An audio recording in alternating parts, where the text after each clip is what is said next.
వస్తే ఉద్యోగం చేసి మనకు అందనంత దూరంగా వెళ్ళిపోతాడు. ఇక ఆ తర్వాత నాకు మీరు, మీకు నేను. భర్తకు భార్య కిరీటం లాంటిది, భార్యకు భర్త నీడ లాంటి వాడు. భార్య కిరీటాన్ని, భర్త నీడను ఎన్నటికీ వదిలిపెట్టుకోకూడదు పార్వతి, వదిలిపెట్టుకోకూడదు.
దయ వల్ల బాగానే ఉన్నావురా.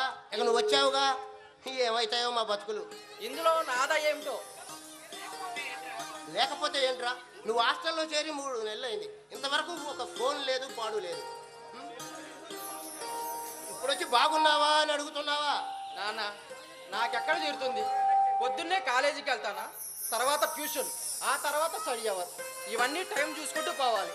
ఇక మీకు ఫోన్ చేసే టైం ఎక్కడుంటుంది? అబ్బా ఊరుకోండి, ఇలా రండి.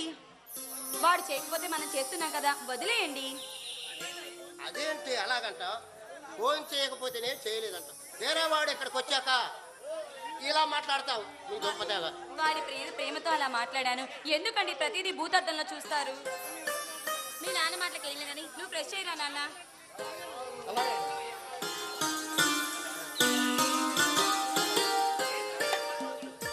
ఏంటో ఈ అమ్మ కొడుకులు ఎవరికీ అర్థం కారు. అవునరా, నీకు సెలవులు లేవు కదా, నువ్వు మధ్యలో ఎలా వచ్చావు? ఏ సెలవు లేకపోతే ఇంటికి రాకూడదా ఏంటి? ఆయన చూడబోతే వాడి ఇంటికి రావడం మీకు బొత్తుగా ఇష్టం లేనట్టుంది. అది కాదే, అది చాలా స్ట్రిక్ట్ హాస్టల్. అక్కడ నువ్వు కానీ లేకపోతే నేను కానీ ఫోన్ చేస్తేనే వాళ్ళు పంపిస్తారు, ఇలా చెప్ప పెట్టకుండా పంపరు. ఏంట్రా, ఏం జరిగింది?